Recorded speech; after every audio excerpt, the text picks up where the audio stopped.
अस्सलामुअलैकुम। तब्दीली के सफर में खुश आमदीद। मैं हूं इमरान सुल्तान। नाज़रीन, वज़ीर आज़म इमरान खान ने फाइनेंशियल टाइम्स को इंटरव्यू दिया जिसमें वज़ीर आज़म का कहना था कि भारत जंगी जुनून में मुब्तला है। भारत के आम इंतखाबात से कबल कुछ हो सकता है। भारतीय वज़ीर आज़म मोदी एक हेजान ज़दा शख्स हैं। वो हमले से दोनों ममालिक को जंग के दहाने पर ले आए हैं। वज़ीर आज़म ने कहा कि पुलवामा वाक़या मोदी हुकूमत ने जंगी जुनून पैदा करने के लिए इस्तेमाल किया। पुलवामा हमला मोदी की मुस्लिम मुखालिफ हुकूमत और मकबूजा कश्मीर में उनकी सख्त पॉलिसियों का नतीजा है। साथ ही इमरान खान ने कहा कि पाकिस्तान का कलअदम तंजीम जैश ए मोहम्मद से कोई ताल्लुक नहीं। नए पाकिस्तान में दहशतगर्दों के लिए कोई जगह नहीं। मुल्क में दहशतगर्दों के खिलाफ क्रैकडाउन जारी है।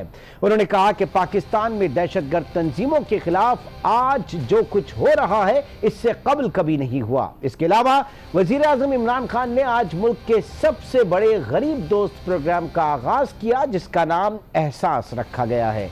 वज़ीर आज़म इमरान खान ने ऐलान किया कि गुर्बत के खात्मे के प्रोग्राम में 80 अरब रुपए का इजाफा कर रहे हैं और एक नई वजारत कायम कर रही हैं जो इस प्रोग्राम के लिए पूरे मुल्क में काम करेगी।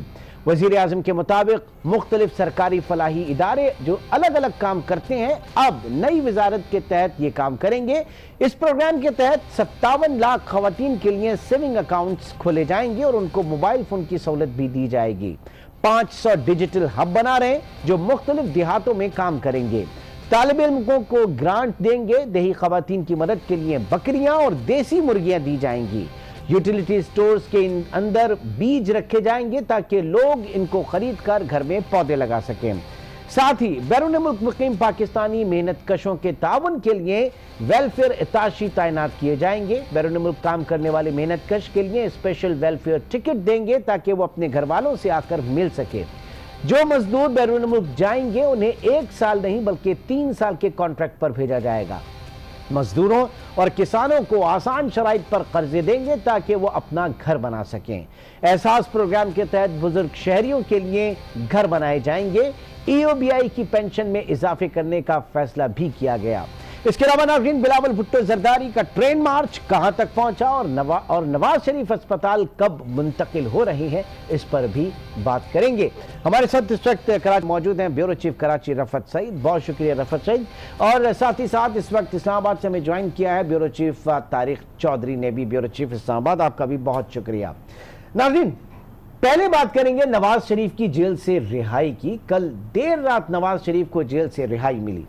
अदालती औकात कार दोपहर 3:30 बजे तक होने के बावजूद जमानत के फैसले की फौरी तरसील हुई जिसकी बिना पर नवाज शरीफ रात 12:45 बजे कोट लखपत जेल से रिहा हुए। सुप्रीम कोर्ट के 2 मुलाजिम फैसले की फौरी तरसील के इल्जाम में मुअत्तल कर दिए गए।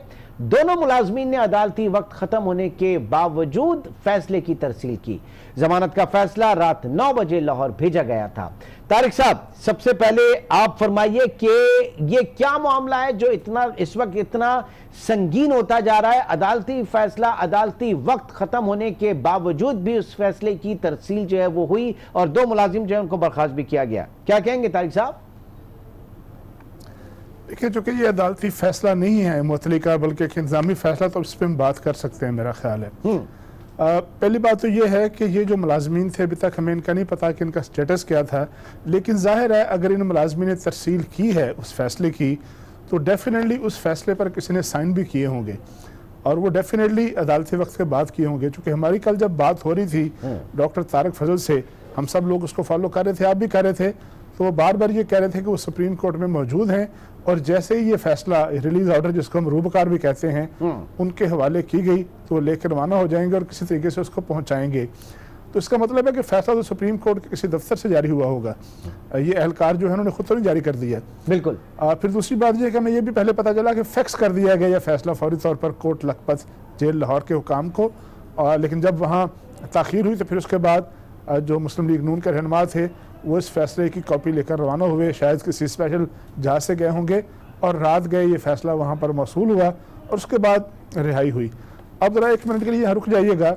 कुछ अर्सा पहले जब जमानत हुई थी मियां नवाज शरीफ साहब की और मरीम साहबा की, तो आपको याद होगा कि उस वक्त भी उनकी रिहाई जो है वो रात 1-1:30 बजे करीब होगी। जहाँ तक मुझे इस तरह याद पड़ता है शायद 1 बजे के बाद का वक्त है, रात 2 बजे के दरमियान जब उनको रिहा किया गया तो उस वक्त वो लेके रवाना हो गए थे। तो उस वक्त भी ये मिसाल मौजूद है कि जेल के दरवाजे रात गए खुले और रात गए किसी को रिहा किया गया।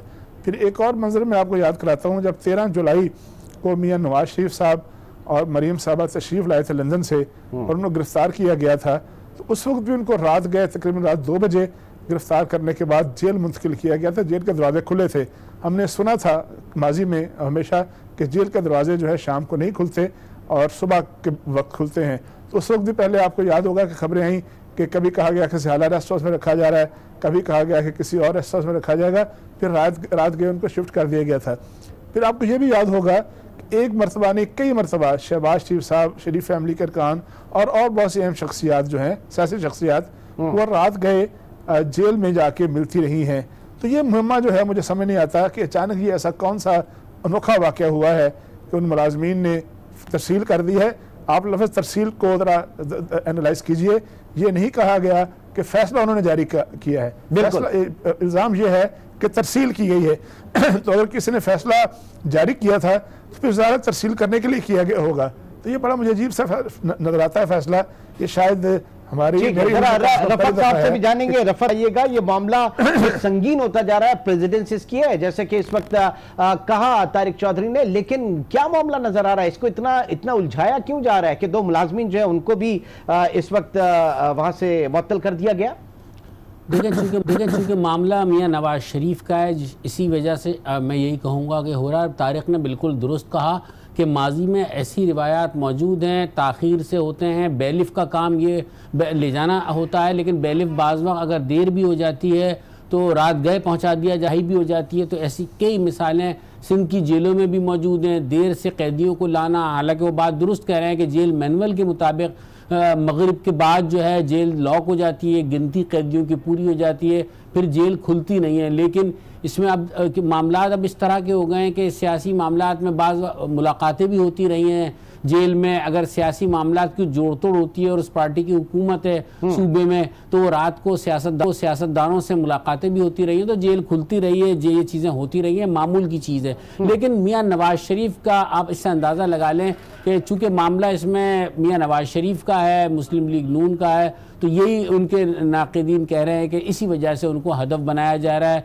और इस मामले को ज़्यादा उभारा जा रहा है। मेरे ख्याल में सुप्रीम कोर्ट की तरफ से कोई ऐसी चीज़ सामने नहीं आई है। उन्होंने अपने मुलाजमीन के ख़िलाफ़ कार्रवाई जो भी की है, मुअत्तल करना, ये सुप्रीम कोर्ट का अपना एक हक़ है कि वो किस तरह से देखते हैं, उनके मुलाजमीन ने क्या उसमें गलती की है वो देखेंगे। लेकिन इतना हाई प्रोफाइल मामला नहीं है कि इसकी कोई तहक़ीक़ात शुरू हो जाए, ये मेरी ज़ाती राय है। अब जी ठीक है, यकीनी तौर से, क्योंकि मियाँ साहब हैं सामने, तो इस वक्त इंपॉर्टेंस जो है वो अहमियत भी उसकी इसी हवाले, वरना तो इससे पहले जो है उसकी प्रेसिडेंस रही है। लेकिन अब जरा बात करेंगे नवाज शरीफ के घर आमद की। जब नवाज शरीफ रिहाई के बाद जाती उम्रा पहुंचे तो शहबाज शरीफ ने उनका इस्तकबाल किया और गले लगाया, लेकिन नवाज शरीफ बुझे से नजर आए और दोनों भाइयों की बगलगिरी में भी वो गर्मजोशी देखने में नजर नहीं आई जो अमूमन देखने में मिलती थी। तो तारिक चौधरी साहब, आप क्या कहेंगे? ये तबीयत की नासाजी थी, थकान थी, या कोई और वजह थी कि वो जो रिवायती गर्मजोशी दोनों भाइयों में आपस में हमेशा देखने में आती है वो गायब थी? देखिए, कल जब ये खबर आई थी मियां नवाज शरीफ की रिहाई की, तो आपने भी ये खबर सुनी और पढ़ी होगी कि शहबाज शरीफ साहब जो थे वो फौरी तौर पर जेल पहुंच गए थे उनको लेने के लिए, और वो बड़ी देर तक वहाँ रहे और उनकी रिहाई के जो इंतजाम थे वो करते रहे। बल्कि हमारी इतलात ये है कि उन्होंने जेल के अंदर जाकर उनसे मुलाकात भी की थी, तो डेफिनेटली वहाँ उनकी मुलाकात भी हुई होगी और गर्मजोशी का मुजाहरा भी किया होगा। फिर जब वो घर पहुँचे हैं तो वो भी मंजर मैंने भी देखा, आपने भी देखा। देखिए इमरान, बात यह है कि जिस किस्म के हालात से नवाज शरीफ गुजरे हैं और जिस किस्म के हालात से गुजर रहे हैं, ख़ास तौर पे कैद का मामला, फिर यह है कि इस दौरान जब उनकी अहलिया जब फौत हुई थी गुज़श्ता दफ़ा, वो वाक़यात, उसके असरात अभी तक मौजूद हैं। फिर सबसे बड़ी बात यह है कि ये जो बीमारी है, अल्लाह ना करे कि किसी को इस तरह की ब्लड प्रेशर और गुर्दों की बीमारी और हार्ट की बीमारी हो, तो ये इंसान को खासी हद तक तोड़ देती है और फिर उसके साथ सियासी दबाव भी हो और कैदोबंद की सबतें भी हों। तो मेरा ये ख्याल है कि उनकी आमद को और उनकी जो आपस में मुआनका और तज़ीम है उसको इस तरह से देखना कि वो गर्मजोशी थी या नहीं थी, मेरा ये ख्याल है कि ऐसी बात नहीं है। बुनियादी बात यह है कि हालात का तकाजा है और तबीयत की खराबी है। मैंने भी ये महसूस किया, बिल्कुल ठीक कह रहे हैं कि जब वो गाड़ी में बैठे थे और वो जेल से निकल रहे थे, तब भी जिस तरह से वो आगे से माजी में हाथ हिलाया करते थे, रिस्पॉन्ड किया करते थे, उस तरह के नहीं है। तो मेरा ख्याल है कि एक एलीट शख्स को, एक हालात के जबर का शिकार शख्स को, और एक ऐसा शख्स जो कि जिसका सियासी और ज़ाती मुस्तकबिल बहुत गैर यकीनी हो। देखिए अभी वो सिर्फ 6 हफ्ते के लिए जमानत पर रहा है और कल उनको शरीफ मेडिकल सिटी में एडमिट किया जा रहा है बाकायदा तौर पर, जहां उनके चेकअप होंगे और ये फैसला होगा कि अब उनका इलाज किस तरह से होना है, किसने करना है और कहाँ होना है। तो मेरा ख्याल है कि हालात ऐसे हैं इन हालात में हम किसी शख्स से कोई जुबिलेशन की तवक्को नहीं कर सकते कि वो बाकायदा लुडियों वो तो हम भी बात नहीं कर रहे, लेकिन जाहिर है कि एक बॉडी लैंग्वेज जो है वो बहुत कुछ कहती है। तो इसी के ऊपर बात की, बॉडी लैंग्वेज क्या कह रही थी। जी रफत साहब, क्या कह रही थी बॉडी लैंग्वेज? देखें, ये बड़ी सितम ज़रीफ़ी है कि 3 बार का वज़ीर आज़म, उनको इस बात का भी एहसास है कि वो 3 मरतबा वज़ीर आज़म रहे, ताकतवर वज़ीर आज़म रहे, बहुत भारी अक्सरियत उनके पास रही, मुकम्मल इख्तियार था, फिर अब एक मुकम्मल तौर से वो बेबस नज़र आते हैं, फिर एक लंबा सफ़र तय करके आना आए, फिर उनकी कई सोचें साथ हैं कि ये आर्जी है, सिर्फ 6 हफ्तों के लिए, लिहाजा खुशी मनाना, इस पर कारकुनों की खुशी तो अपनी जगह पर है, लेकिन वो इन चीज़ों को समझ रहे थे और उन्हें एक अंदर एक एहसास है जो बार बार वो इस बात से कहते हैं, उन्हें एक बेइज्जती का एहसास है। अब वो इल्ज़ाम है, उनको सज़ा हो चुकी है, अदालतों ने, मुल्क की आला तरीन अदालतों ने उन्हें रिलीफ दिया है, आलाई अदालतों ने उनको जो है सज़ा भी सुनाई है, तो उनको ये एहसास भी अपनी जगह पर मौजूद है। मेरे ख्याल में एक वजह ये भी है, और दोनों भाइयों का, क्योंकि फंसे हुए हैं मामलात, आपने देखा अभी भी मामलात पूरी तरह से हल नहीं हुए हैं, गो कि उनका नाम ECL से निकल गया है। और फिर मैं ये कहूँगा कि बाहर इलाज, उनकी अंदर की ख्वाहिश तो मुल्क से बाहर जाकर इलाज करवाने की है, हर उस शख्स की जो कि उसे अफोर्ड कर सकता है, ये हो सकती है, लेकिन मुस्लिम लीग नून अफोर्ड नहीं कर सकती मियाँ नवाज शरीफ का यहाँ से बाहर जाना। बाहर जाकर अगर वो बीमार हो जाते हैं और वापस ना आए तो समझेंगे पार्टी बिल्कुल भी ख़त्म हो जाएगी, क्योंकि उनका एक जो बनाया ही इस तरह का तासुर गया है कि वो बाहर इसलिए जाना चाहते हैं कि वो वापस ना आए। कोई डील है, डील की बातें आती हैं, बहुत सारी बातें, यानी ये वजह कहा जा सकता है कि इतना सब कुछ होने के बावजूद भी खड़ी हुई है तो वो सिर्फ नवाज शरीफ की वजह से। उनके लिए बहुत सारी मुश्किलात भी हैं। अभी इलाज तो वो शुरू करवा देंगे, लेकिन अगर उनको खासी कॉम्प्लिकेशन है, 3 मरतबा उनकी सर्जरी हो चुकी है, तो अब उसको किस तरह से वो करवाते हैं, यहाँ किस तरह करवाते हैं, जिन डॉक्टरों ने देखा है वो क्या एडवाइस करते हैं, तो आने वाले दिनों में इस बात का अंदाजा हो जाएगा। और बाहर जाने की ममानियत है, वो बात बड़ी क्लियर आ चुकी है, उनकी पार्टी के लोग भी कह चुके हैं कि वो बाहर नहीं जाना चाहते। तो फिर ऐसे में अगर वो जाते हैं या कुछ होता है तो फिर कई सवालात जन्म लेंगे। ठीक है जफर नाज़रीन, इस वक्त रफत सईद भी हमारे साथ मौजूद हैं और तारिक चौधरी भी। एक छोटे से ब्रेक की तरफ चलेंगे, ब्रेक के बाद कुछ तस्करा होगा और चीज़ों का। पाकिस्तान में इस वक्त बहुत ज़्यादा पॉलिटिकल हैपनिंग्स हो रही हैं। एक छोटे से ब्रेक के बाद दोबारा जो ये बात की गई है कि आज उनके खिलाफ जो हो रहा है इससे पहले कभी नहीं हुआ, क्योंकि नाक़दीन बात कर रहे हैं कि जनाब उनको हिफाजती तहवील में लिया जा रहा है। नाक़दीन बात कर रहे हैं कि जनाब उनको मेन स्ट्रीम लाइन में उनके पॉलिटिकल उसकी बात की जा रही है। तो ऐसा क्या है जो आज हो रहा है और इससे पहले नहीं हुआ? जी देखिए, जो माजी में ये कई मरतबा ये एक्सरसाइज हो चुकी है, ऐसा नहीं है कि पहली बार हो रहा है, और ये बात दुरुस्त नहीं है कि ये सिर्फ पहली मरतबा ऐसा हो रहा है। इससे ज़्यादा सख्त एक्शन हो चुके हैं, जनरल मुशर्रफ के दौर में भी हुए, उससे पहले भी हुए, मियाँ नवाज शरीफ के दौर में भी हुए, और बार जब हमें ज़रूरत नहीं थी तो मेरे ख्याल में कि इस तरह के ऑपरेशन होते रहे हैं, जैश मोहम्मद के ख़िलाफ़ भी और दीगर कलअदम तंजीमों के ख़िलाफ़ भी। लेकिन फिर इसके साथ साथ एक कोशिश इमरान ये भी होती रही है कि इनको मेन स्ट्रीम में लाया जाए। कई मरतबा ये कोशिश की गई, कुछ को नाम बदल के तब्दील करके ये मौका फ़राहम किया गया कि वो इंतखाबी अमल में शामिल हो जाएं और उसके बाद वो आगे आएँ और उन्हें आहिस्ता आहिस्ता मरहलावार उस चीज़ से काटा जाए, लेकिन ऐसा मुमकिन नहीं हो सका। वो लोग फिर उसमें होता है कि जो लोग अगर इस किस्म की पॉजिटिव बात करने लगें तो वो कट जाते हैं, फिर इन्हीं तंजीमों में मज़ीद ग्रुप दर ग्रुप बन जाते हैं। पार्टी आपने देखा कि जैश मोहम्मद में भी एक ग्रुप ऐसा है कि जो नहीं इस तरह की एक्टिविटी करना चाहता, और तो दूसरा ग्रुप जो है वो उससे अलहदा हो जाता है, वो एक अलग नए नाम से अपना ग्रुप बना लेता है। तो ग्रुप बनते रहे हैं, बिगड़ते रहे हैं, गिरफ्तार लोग होते रहे हैं, हिफाजती तहवील में भी लिया जाता रहा है, लेकिन इसके साथ साथ ये चीज़ें जारी रही हैं, माजी में भी होती रही हैं। इस दफ़ा कोई ऐसा नया नहीं हो रहा है। हाँ, इस मरतबा एक बात ज़रूर है कि आपने ये देखा कि एक कार्रवाई की गई, मरबूत तरीके से कोई मुज़ाहमत नहीं हुई, और ख़ुद जिन तंजीमों के दफातर को बंद किया गया, उन्हें सरकारी तहवील में लिया गया, वहाँ से भी कोई मुज़ाहमत नहीं हुई और ये मौका दिया गया ताकि दुनिया भर में जो हमारा एक मनफी तासुर बन रहा है उसको ज़ाइल किया जा सके। तो अब तक की ये सूरत हाल, और यकीनन अदालतों में अगर वो गए तो पहले भी अदालतों से ही रिलीफ मिला है, जैसे कि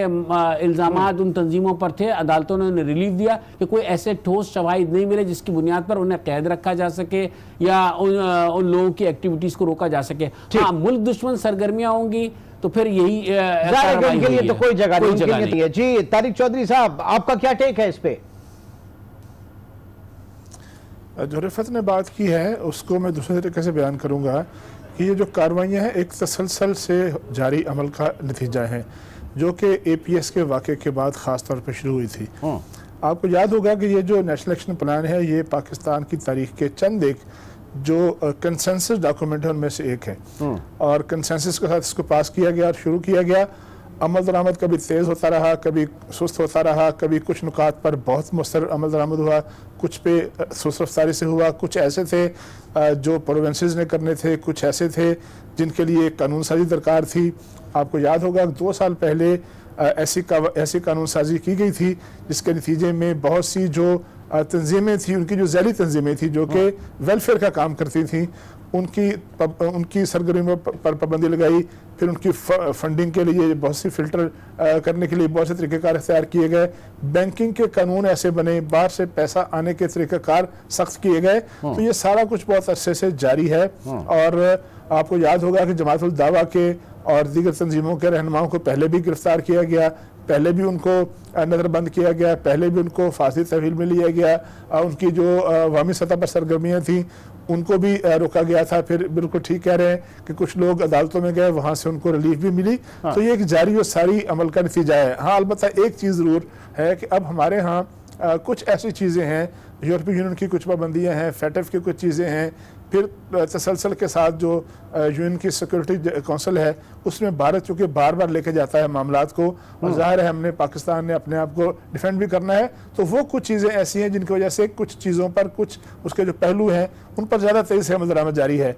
इस वक्त जब हम बात कर रहे हैं तो FATF का एक डेलीगेशन पाकिस्तान में मौजूद है जिसने अप्रैल में, मिड ऑफ अप्रैल में अपनी एक रिपोर्ट देनी है जिसमें एक मरतबा फिर ये फैसला होना है कि पाकिस्तान को अभी बरकरार रखना है मौजूदा स्टेटस में, फर्दर कोई पाबंदी लगानी है या कम करनी है, जिसका हतमी फैसला दिसंबर दिस ईयर होना है। तो मेरा ख्याल है कि सारी कार्रवाइयाँ हम जो कुछ भी कर रहे हैं एक जिम्मेदार मुल्क के तौर पर कर रहे हैं और अपने मफाद में कर रहे हैं, किसी को दिखाने के लिए नहीं कर रहे हैं। सारी हुकूमतों ने की है। तो बॉटम लाइन तो यही है, बॉटम के हम अपने हाउस को सही करने की कोशिश कर रहे हैं, बेहतर करने की कोशिश कर रहे हैं, चाहे वो FATF के हवाले से हो, चाहे वो इंटरनेशनल और ऑर्गेनाइजेशंस के हवाले से हो या कहीं का भी हो। असल तो चीज हमें खुद को, अपने आप को बेहतर करना है। रफत देखिए, बिल्कुल होना यही चाहिए, अपने घर को ऑर्डर में लाना चाहिए, अपने लिए, अपने मफाद में खुद गर्ज होकर थोड़ा सोचना चाहिए कि हम पहले अपने आप को ठीक करें। और मेरे ख्याल में ये उसी सिलसिले की कड़ी है। सही कहा।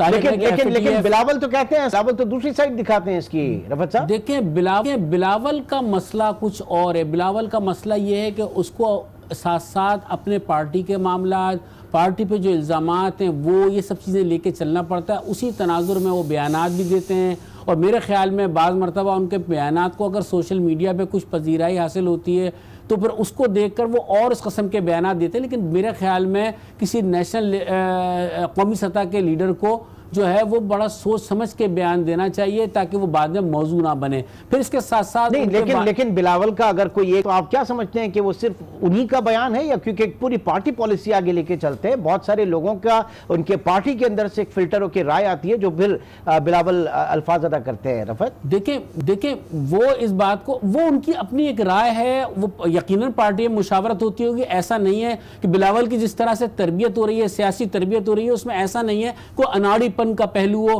कि वो अपने तौर से कुछ कह देते हो, ऐसा नहीं है। बहुत सोच समझ के कहा जाता है, लेकिन हर पार्टी उसको अपने अंदाज से लेकर चलती है। हर जगह इस वक्त मुश्किल में है पीपल्स पार्टी, तो वो उसको अपने अंदाज से लेकर चल रही है। लेकिन एक बात जरूर है कि कौमी सतह के मामलात पे, चाहे वो पीपल्स पार्टी हो, चाहे मुस्लिम लीग नून हो या तहरीक इंसाफ हो या दीगर सियासी जमातें हो, जमात इस्लामी हो, MQM हो, सब एक हैं, एक पेज पर हैं। और आपने देखा भारत के साथ मामलात में वो चीज़ नजर आई। फिर जिस तरह तारिक ने भी कहा कि जब कौमी पॉलिसी बन रही थी उसमें सब लोगों की राय ली गई थी। इस एक राय है कि इंतहा पसंदी नहीं होनी चाहिए, इंतहा पसंद तंजीमों को यह काम करने की इजाज़त नहीं होनी चाहिए। आने वाले दिनों में पाकिस्तान के लिए मुश्किलात होंगी बैनुल-अक़वामी सतह पर। थोड़ा सा पाकिस्तान का तशख़्ख़ुस बेहतर हुआ है, तो मेरे ख्याल में उसको आगे बढ़ाने के लिए इन चीज़ों को लेकर चलना पड़ेगा। अच्छा तारिक चौधरी साहब, एक चीज जो है वो समझने से हम कासिर हैं, ये फरमाइएगा कि ये बिलावल भुट्टो का जो इस वक्त ट्रेन मार्च है, जो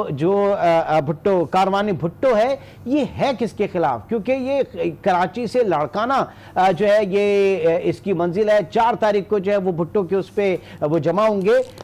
ये किसके खिलाफ है? अगर पंजाब में होता, किसी और सूबे में होता जहां उनकी हुकूमत नहीं है, तो समझ में आता कि जनाब हुकूमत के खिलाफ है। ये किसके खिलाफ कर रहे हैं? पहली बात तो यह है कि वो इस बात को एक्सप्लेन कर चुके हैं कि इसका अगला मरहला जो है वो पंजाब में भी होगा। और जो लाड़काने में जो भुट्टो साहब की बरसी है 40वीं, उसके बाद उन्होंने गालिबन रहीम यार खां से या किसी और जगह से शुरू करेंगे डेफिनेटली। और वो कहते हैं कि हम पिंडी तक आएंगे। ज़रूरी नहीं है कि जो कोई पार्टी जो है मोबिलाइजेशन कर रही हो वो किसी के ख़िलाफ़ ही हो, और ज़रूरी ये भी नहीं है कि वो किसी हुकूमत के ख़िलाफ़ हो या हुकूमत को गिराने या बनाने के लिए हो। देखिए हमारी सियासत के तकाज़े जो हैं वो कुछ तब्दील हो रहे हैं, जो शायद हम में से बहुत से लोग अभी समझने के लिए तैयार नहीं हैं। माजी में होता था कि जो मरकज़ है और जो मरकज़ी हुकूमत थी उसका होना बहुत काफ़ी समझा जाता था, और समझा था कि जिसकी हुकूमत मरकज़ में उसी की हुकूमत है। एक हुकूमत का और प्राइम मिनिस्टरशिप का हमारे यहाँ कॉन्सेप्ट था। 18वीं तरमीम के बाद जो है तमाम जमातें अनफॉर्चुनेटली या फॉर्चुनेटली सूबों तक महदूद हो गई हैं, और हर जमात ये चाहती है कि उसका जो पावर बेस है वो मजबूत से मजबूत हो। और जब भी उसको कहीं से कोई टर्बुलेंस आती है तो सबसे पहले अपना जो उसका प्लेटफॉर्म है, अपना जो बेस है, वहाँ से शुरू करती है। इस वक्त जो भी कह लें PTI जो है वो KP में और पंजाब में महदूद है। इस तरह पाकिस्तान पीपल्स पार्टी जो है वो सिंध में महदूद है। तो जाहिर है जब उसने अपनी ताकत दिखानी है, अपने उसने मसल्स दिखाने हैं, तो वो सिंध से शुरू करेगी। एक तो उन्होंने मोबिलाइजेशन करनी भुट्टो साहब की बरसी के लिए, दूसरा वो उन कुव्वतों को जिनका जिक्र कर रहे हैं सब लोग, उनको बताना चाहते हैं कि ये कार्ड है हमारे पास, ये अभी हम खेल नहीं रहे, हम इसको दिखा रहे हैं, खेल भी सकते हैं। अच्छा। और यहाँ से अपने अवाम को मोबिलाइज कर सकते हैं। यानी इस वक्त जो वो कार्ड है अवाम को मोबिलाइज करने के लिए। रफत क्या कहेंगे बिलावल भुट्टो का कारवानी भुट्टो और आसिफ जरदारी की जमानत कब्ल गिरफ्तारी, ये क्या है? ये क्या मसल्स दिखाए जा रहे? देखिए मसल्स की और कारवाने भुट्टो की बात मैं करूँगा थोड़ा सा बाद में। मैं ये कहूँगा कि आसिफ अली जरदारी की जो मामलात हैं, जो केस चल रहा है, जिस तरह मियाँ नवाज शरीफ को एक रिलीफ मिला है, तो मेरे ख्याल में अब ये रिवायत एक हो गई है, सेट हो गई है। अगर आसिफ अली जरदारी भी अलील इसी तरह से होते हैं, खासे बीमार हैं आसिफ जरदारी भी, ये नहीं, लेकिन वो एक क्योंकि एक बहुत सियासी अच्छे खिलाड़ी रहे हैं माजी में, तो वो अपनी बीमारी को हावी नहीं आने देते, चाहे अदालत में भी बात करें, मुस्कुरा के बात करते हैं, लेकिन वो जाहिर नहीं, लेकिन वो खासे बीमार हैं। ये तो रही एक बात, और उन्हें भी रिलीफ मिलना चाहिए। फिर मैं एक बात बता दूं, जो तारिक ने बात कही, ये सब कुछ ऐसे ही नहीं हो रहा है। ये भुट्टो मार्च जो है, यकीनन जुल्फ़िकार अली भुट्टो की जब बरसी होती है, यहाँ से काफिले जाते हैं। इस दफ़ा ज़रा पहले चले गए हैं, ट्रेन के ज़रिए गए, पहले जहाज़ों में बुकिंग करा कर एंकर पर्सन भी जाते थे, सियासतदान भी जाते थे, MNA अरकान असम्बली भी जाते थे। इस दफ़ा ज़रा ट्रेन के ज़रिए गए हैं, मीडिया उनके साथ है, तो एक अच्छी मोबिलाइजेशन है। लेकिन इसके साथ साथ पीपल्स पार्टी को एक ख़दशा है। वो ख़दशा ये है कि वज़ीर आज़म आ रहे हैं सिंध के दौरे पर। वज़ीर आज़म की कोशिश है कि वो सिंध में, उनकी एक कोशिश या उनके मुशीरों ने मशवरा दिया है कि सिंध हुकूमत उनकी होनी चाहिए, और जब तक सिंध हुकूमत नहीं होगी मेरे ख्याल में खासा ख़तरनाक काम है। पीपल्स पार्टी के पास मैंडेट है, मेरे ख्याल में उसको नहीं छीनने की कोशिश करनी चाहिए। अगर वो आते हैं, इशारे मिल रहे हैं, इशारे से वो महरों के पास आ रहे हैं, उनके मेहमान होंगे, और महरों के हवाले से शोहरत सबको पता है कि वो किस तरह का काम करते हैं, किस तरह के उनके रवाबित हैं, किस तरह से यहाँ हुकूमतें तब्दील करवाने में उनका किरदार होता है। तो वो वहाँ से शुरू कर रहे हैं, और यकीनन कोई पीपल्स पार्टी की हुकूमत तब्दील कर दी जाए। मैं एक बात ये कहूँगा कि देखिए, अगर पीपल्स पार्टी के ऊपर करप्शन के इल्ज़ामात हैं, नैब में केसेस हैं, नैब देखें, अदालतें देखें, अगर वो मुलव्वस हैं कार्रवाई करें। लेकिन इस चीज़ की कोशिश नहीं करनी चाहिए कि एक जमहूरी हुकूमत है उसको ख़त्म कर दिया जाए या जोड़ तोड़ की जाए। मैं फिर कहूँगा कि सिंध के वज़ीर आला इस वक्त अगर आप चारों सूबों के वज़ीर आला को देखें तो आपको सबसे प्रेजेंटेबल वज़ीर आला मुराद अली शाह नजर आएंगे। वो इल्जामात अपनी जगह पे, उसकी बात यह है कि वो जो प्रेजेंटेबल वजीर आला उनको भी तो बहुत सी जगहों पे प्रेजेंट होना पड़ रहा है, ऐसी जगहों पे जहां पे नहीं चाहते थे प्रेजेंट होना। हिमायत नहीं कर रहा, मगर प्रेजेंट भी हो रहे हैं, अपने इल्जामात भी लेकर साथ चल रहे हैं, लेकिन सूबे को अब चलने दें। मेरे ख्याल में काम रुका हुआ है। बात है मोबिलाइजेशन की, बात मोबिलाइजेशन की हो रही है। इंसाफ इस सोच में है कि सिंध में वो हुकूमत बनाने जा रही है, उनके लोग बरमला इसका इजहार कर रहे हैं, ये काम दुरुस्त नहीं है। ठीक है, बात इस वक्त है कि किस तरीके से मोबिलाइज किया जाए, और ज़ाहिर के आगे जो है उनको भुट्टो साहब की बरसी है, और इसके साथ साथ जो बिलावल जगह जगह जो स्टॉप ओवर पे तकरीरें कर रहे हैं वो एनएफसी के अपने हिस्से की बात कर रहे हैं जो बकौल उनके मरकज़ ने गज़ब किया हुआ है। साथ ही साथ वो महंगाई की बात कर रहे हैं और गवर्नेंस की बात कर रहे हैं, हुकूमत के ऊपर तनकीद कर रहे हैं। एक छोटे से ब्रेक की तरफ चलेंगे और ब्रेक के बाद बात होगी गुर्बत के खात्मे के हवाले से पाकिस्तान के अब तक के सबसे बड़े प्रोग्राम एहसास की, जिसकी लॉन्चिंग आज प्राइम मिनिस्टर इमरान खान ने की।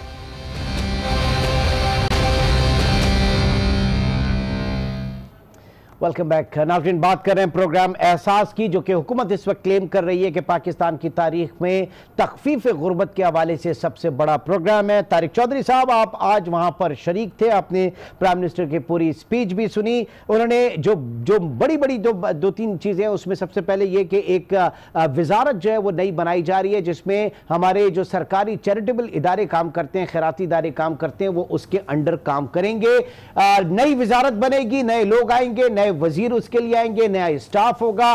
और जाहिर है कि ऐसे में इन हालात में कि जब हम बिल्कुल आज या कल जाने वाले हैं, फाइनल राउंड है IMF प्रोग्राम का, डॉलर अभी से 140 का हो गया, शरह सूद 10% क्रॉस कर गई है, महंगाई के इशारे जो है वो मजीद ऊपर जा रहे हैं, और साथ ही साथ रेवेन्यू कलेक्शन आप कर नहीं पा रहे। तो ऐसे में नई वजारत जो है ये तखफीफ गुर्बत करेगी या तखफीफ गरीब होगा?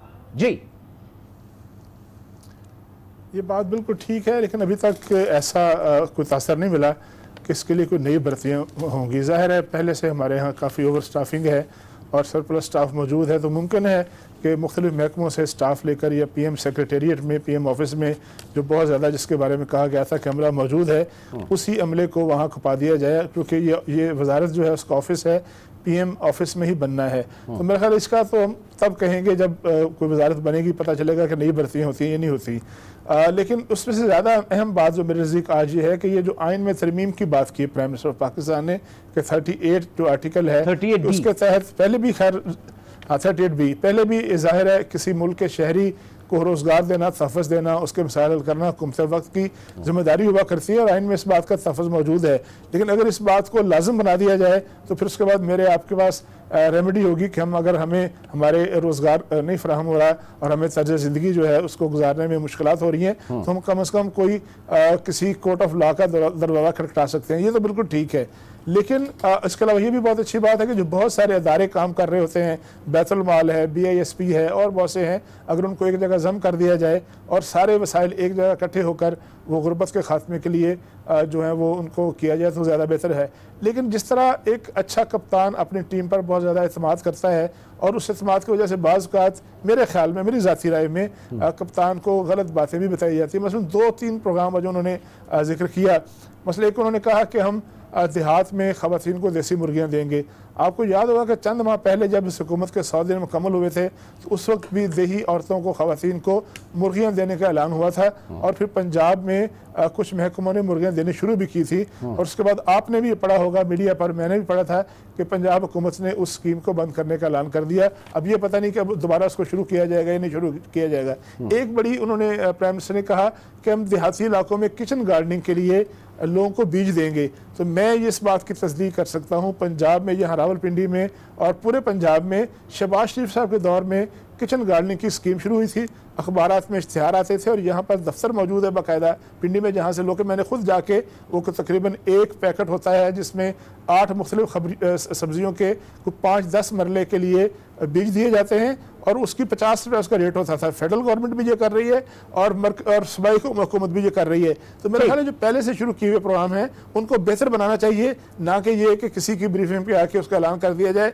इस तरह जो हमारे यहाँ एक बहुत अच्छी बात है कि जी ये जो हुनरमंद हमारा जो मजदूर जो बाहर जाता है, अगर उसको स्किल दे दिया जाए, मजीद हुनरमंद कर दिया जाए और सर्टिफिकेशन हो जाए। क्योंकि हमारे लोग जब बाहर जाते हैं तो उनके पास डिप्लोमा नहीं होता, सर्टिफिकेट नहीं होता, जिसकी वजह से उनको मौसर तौर पर और अच्छी तरह नहीं मिलती। ठीक है, अब रफत साहब क्या इस वक्त नई पैकेजिंग में पुराने आइडियाज हैं, तरमीम हो पाएगी या नहीं हो पाएगी? क्योंकि जाहिर है कि इस वक्त हम देख रहे हैं कि जो हाल है इस वक्त असेंबलियों के अंदर वो आपके सामने। तीसरी चीज जो इंतहाई बुनियादी है वो ये कि इसकी टाइमिंग्स, क्योंकि मई में रमजानों से पहले जो है आप बजट को फाइनल करेंगे, तो बजट से पहले इतनी बड़ी बड़ी एलोकेशंस के 80 अरब जो है आप यहां पर दे रहे हैं, 120 अरब का ये फंड लेकर आएंगे, ये सारी चीजें क्या मुमकिन होगा?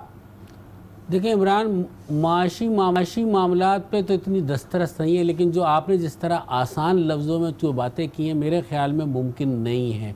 और असल बात है कि सारा मामला तो रेवेन्यू का आ रहा है ना, कि पैसा कहाँ से आएगा। बातें मंसूबे बहुत अच्छे हैं, माजी में भी बनते रहे हैं, मोहतरमा बेनज़ीर भुट्टो के दौर में बने, मियाँ नवाज शरीफ के दौर में बने, जनरल मुशर्रफ के दौर में बने, बहुत सारे इदारे बने गरीबों की मदद। लेकिन नवाज साहब ये जो बात गुड गवर्नेंस के बात के हवाले से बात की जा रही थी, जो हम इतने पहले से आप भी कहते आए कि अब हुकूमत फोकस तो नहीं कर रही कि अब बहुत हो गया, नैब बहुत हो गई, ये सारी चीजें जरा कुछ गवर्नेंस के हवाले से आ जाए, अवामी इशूज के हवाले से आ जाए। मेरे ख्याल में ऐसा नहीं है, नैब को मेरे ख्याल में भूलने के लिए तैयार नहीं है। वज़ीर आज़म इमरान खान का जो रवैया है उससे तो ये अंदाज़ा होता है। आपने कल भी सुन लिया कि वो किसी सूरत का बात करने पे भी आमादा नज़र नहीं आते। एक सबसे ख़राब बात ये है कि ना वो असम्बली आते हैं, ना वो हिज़्ब इख्तिलाफ। मेरे ख्याल में ख़राब से ख़राब असम्बली भी हो या उसके मेम्बरान हो, बराबता बहुत ज़रूरी है। राब्ता नहीं होगा कोई कानून साजी नहीं हो सकेगी। हम रोज़ाना इन्हीं झगड़ों में रहेंगे, रोज़ाना यही मामला चलते रहेंगे और लोग सफ़र करते रहेंगे।